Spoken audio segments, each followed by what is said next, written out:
Evening all, Ryan Taylor here, and as you are all probably aware, Arsenal have struck a deal to sign Leandro Trossard from Brighton following extensive negotiations between the two clubs this morning and this afternoon. I wanted to come on here just to talk about the deal in a little bit of detail in terms of the makeup of the actual package itself, why Arsenal have moved away from their usual transfer policy, what sort of role we can expect Trossard to play at Arsenal, his contract, the Manchester United registration deadline and more. So it all started this morning when Fabrizio Romano tweeted his exclusive story that Arsenal and Brighton were in advanced talks over a deal for Trossard. Now we know in the past few days Chelsea have moved to hijack Arsenal's deal to sign Mykhailo Mudryk, who was their top January transfer target. But once that ship sailed, Arsenal had to move back to the drawing board to assess what kind of other options could be on the table. The message was always pretty clear, certainly to me when I was asking questions in regards to what could happen next, that Arsenal were willing to move on to other targets and definitely sign somebody as opposed to waiting until the summer. I think there's a clear understanding that in order to sustain it and maximise their chances of winning the title, Arsenal definitely need a few new faces to freshen things up and keep things ticking. And certainly in their squad, you know, if they got a few injuries, it could certainly change the course of their season. So Arsenal were certainly starting work on potential alternatives from the get-go, and they were offered the chance to sign Trossard, as were other clubs, by his agent Josie Comhair earlier this week. Brighton is very much well known that things had not all been well between Trossard and Roberto De Zerbi at Brighton.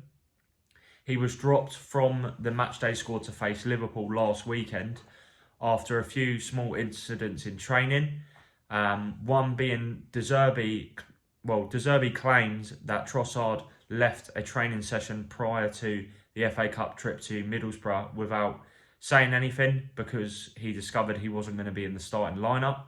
Trossard's agent Comhair has since come back and said it was actually because Trossard had a calf problem, which he has since shaken off. So Brighton won, thrashed Middlesbrough in the FA Cup.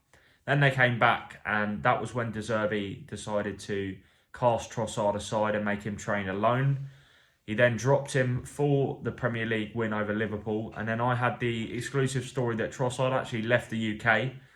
He was at the Eurotunnel shuttle in Kent, heading back, it's believed he was heading back to Belgium, but he boarded an afternoon shuttle to France and left the country, just before Brighton's game against Liverpool. And at that point, it was clear his future was very much uncertain.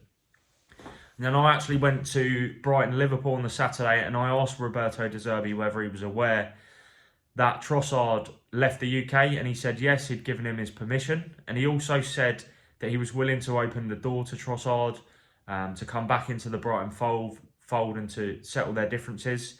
He even talked down a transfer, saying he didn't want Trossard to leave and he wanted the pair to use the situation to strengthen their relationship for the greater good of the team. And to my understanding, that is generally what has happened so far, because Trossard was welcomed back into training at Brighton this week. And although he was back in training, it was very much clear that he was focused on trying to secure a move elsewhere. We saw the statement from Trossard's agent, Comhair, last weekend when he said it makes perfect sense now for Brighton to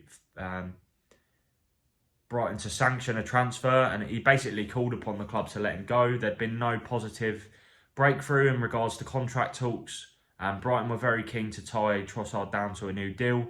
But there hadn't been any form of indication from Trossard that he was willing to stay. He was maybe eyeing a move to a Champions League club.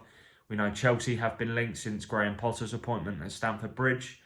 But last week, Brighton actually turned down a bid from an unnamed European club for Trossard. And Tottenham also made a £12 million verbal proposal, which was rejected by Brighton. Laughed at, in fact, because it was so far below their valuation of the player. It simply wasn't one that was under any form of consideration. But then this morning, news emerged that Arsenal had entered talks to sign Trossard, and by this point it was pretty clear that a deal was going to move in the right direction. Brighton now have Kaoru Matoma on the wing in place of Trossard, so they already have a replacement at hand. They have triggered the 12-month option to extend Trossard's contract. So he did actually have 18 months left on his deal at the Amex, despite reports that he was in the final 6 months of his deal. So that worked in their favour in terms of securing a more substantial fee, but still, given he only had 18 months left and he wanted out of Brighton, Arsenal kind of went in with a mindset of trying to secure the deal around £20 million. Brighton were more pointing towards the £30 million mark, and eventually the two clubs shook hands on a £27 million deal earlier on this afternoon. Now, in terms of the makeup of the deal, you may have seen differing reports now from the two sides of the deal. One side, the selling club, will have said that £27 million is the fee that they've received. But actually, when you dig deeper into that, it's a lower fee than that. The initial payment is believed to be £20 to £21 million from Arsenal. And the rest of that deal is made up in add-ons, around about £6 million in add-ons, which is believed to be performance and team-related bonuses, but still very achievable. So Brighton are probably expected to receive the full £27 million over the course of time. But it isn't an initial payment of £27 million. Now, I actually understand Trossard trained with Brighton this afternoon, so that completely rules out the prospect of a medical imminently taking place sort of once a deal was struck late afternoon. So Trossard was going to say his goodbyes at Brighton, and then he would travel to London where he's expected to undergo a medical. Now, on the medical, I was told the situation was fluid, so there was a chance that Arsenal would look to get that done this evening. There is usually two parts of the medical, so it's highly likely that the first part at least would commence this evening in London. However, sources say that there was also, it could also take place in the morning as well. Tomorrow morning, Arsenal aren't in an immediate rush, although I would like to point out that, as I've reported and has been displayed elsewhere, Arsenal would have to have Trossard registered by 12 p.m. Friday lunchtime, in order to have him fit and available in the squad for Sunday's clash with Manchester United in the Premier League, which is going to be a decisive game in the title race.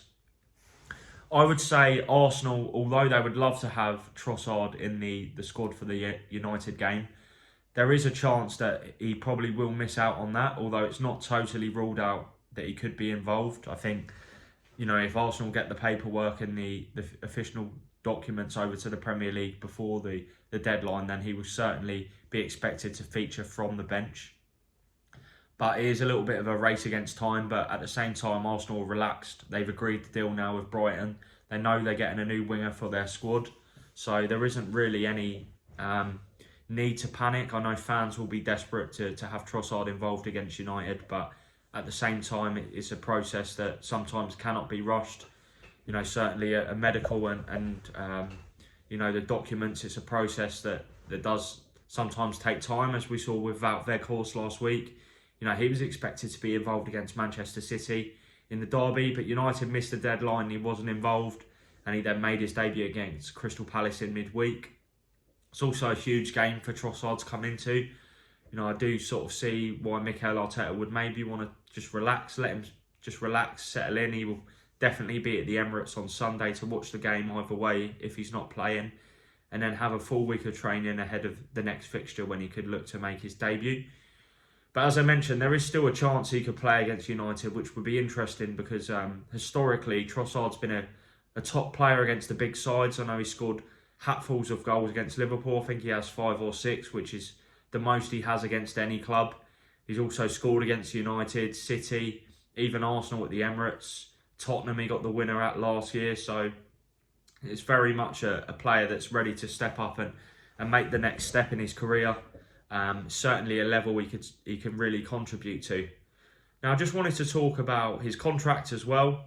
I understand it's a 4.5-year deal until June 2027, with the option to extend for an additional year. So Arsenal do, like Brighton, have that 12-month option that we see in so many contracts nowadays. we'll see how that all plans out. Obviously, it's a long time away at the moment, but Trossard is seen as a player that can very much have a big impact on Arsenal's team at the moment. Although he has previously spoken about wanting to be a starter if he was to leave Brighton, I think there's an excitement around Arsenal's project at the moment, and the chance to be involved in that and play a part in something potentially special was an attractive pull for Trossard. Gabriel Martinelli and Bukayo Saka will very much remain the two starters, but we know how injuries can change the course of a season. We've seen Eddie Nketiah step up in place of Gabriel Jesus. Arsenal have also had injuries at the back as well at various points. They've had a lot of rotation at times. The likes of Tomiyasu have come in, Kieran Tierney. Ben White's plugged in at right back this season again and been brilliant. Saliba, Gabriel. It takes a squad to win a title, and Trossard's going to be an outstanding addition to that, I'm sure. I sort of compared him to a Xherdan Shaqiri-esque signing at Liverpool. Shaqiri was part of the team at Liverpool that won the Premier League, Champions League, Super Cup and Club World Cup in the space of 2 seasons. And he made some really important contributions. Even if Trossard chips in with 3 or 4 goals, if those goals are worth 7 points to Arsenal, they're worth their weight in gold. I do think they've lacked a threat off the bench as well, certainly against Newcastle the other week. Just when things get a bit... what's the term I'm looking for? When they're in need of an extra injection of quality, a bit stale, certainly around the 70th minute of games, they're not winning, just to bring that explosive impact player off the bench, it can make a real difference. And I'm excited to see Trossard sort of given a go in this kind of environment as well. I think it will only improve with better players around him. With all due respect to Brighton, that they are a great side. I'm not criticising them for 1 second at all, sorry. And I just wanted to talk about, it is a signing that is slightly away from Arsenal's current transfer policy. In the past 18 months, we've seen Edu certainly target players under the age of 24. On average, Arsenal do have the youngest team in the Premier League, although Southampton have run them close this season.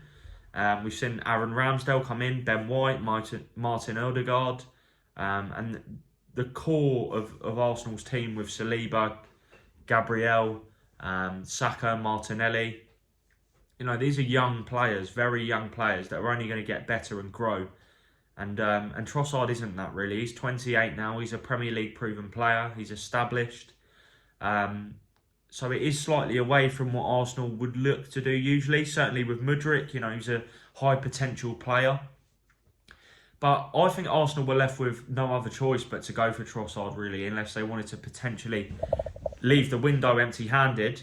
Once, the Mudryk situation collapsed, they did make inquiries for Leverkusen's Moussa Diaby, but because Leverkusen know that Arsenal had the money to hand, they were demanding a massive, massive fee. One that would be close to what Chelsea paid for Mudryk. So Arsenal, were borderline approaching the point of not desperation, but they really do need some extra bodies. So they want to get it done. That's why they've moved for Trossard. And ultimately, I think any club that was going to be set to negotiate with Arsenal for players, for instance Leverkusen, because they know Arsenal need to sign someone and they have loads of money, in their pocket ready to spend, they were going to play another long game, which is something Arsenal don't really want to do after holding extensive, long-winded, exhausting negotiations with Shakhtar, which, believe me, if you were sick of reading about them, try reporting on them and asking the same sources every day for updates. It was a painful process, particularly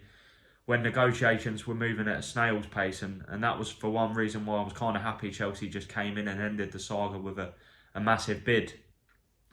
If you look out there at the other options as well, the likes of Rafinha, he's not available really. He's only just signed for Barcelona. He's determined to stay at the club as well and prove himself. I think Barca would have demanded a monstrous fee despite Arsenal's interest last summer.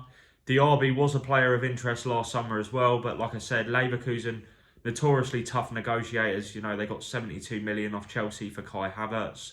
There's other big name players that have left them as well for big fees.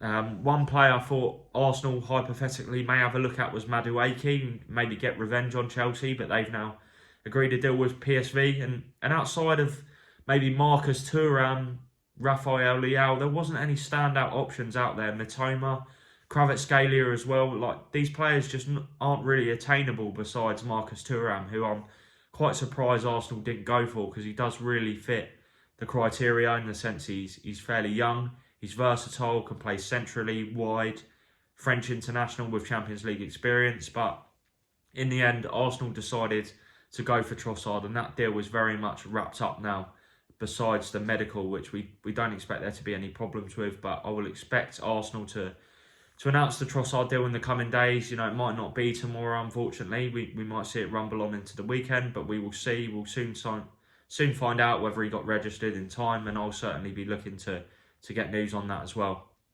I just wanted to touch on Cedric Soares as well. I know there's been a lot of talk in recent days that he's close to joining Fulham, but I actually understand that's not the case. Although Fulham would really like to sign Cedric this month as their right back, there's been no, from what I understand, there's no real concrete negotiations between Arsenal and Fulham, and he could actually stay at Arsenal. I think they don't want to weaken their defensive options, even if Cedric hasn't been playing this season. You know, this is a unique position for Arsenal. They've not had a better chance of winning the Premier League for a long time. Haven't won the title since 2004, and I don't see why Mikel Arteta would want to offload unless he's going to bring someone in. There is interest in Ivan Fresneda, the Real Valladolid right back, but at the moment a deal doesn't look likely to be imminent. So I don't think Cedric is going to depart imminently, and I actually understand he's got a knock at the moment. Although there's discussions between his representatives and Fulham, the deal is not close at all. It could still happen in the rest of the window, but at the moment that is not one that is going to sort of be completed in the coming days, unless my sources are wide of the mark. But you haven't seen me so far report on Fulham being close to signing Cedric, because I do not simply believe it to be true, but we will see. It's going to be interesting to see what happens in the final days of the window, but that is an explanation and breakdown of the Trossard deal. Follow me on Twitter at Ryan Taylor Sport, subscribe, and I'll be back again soon with another video.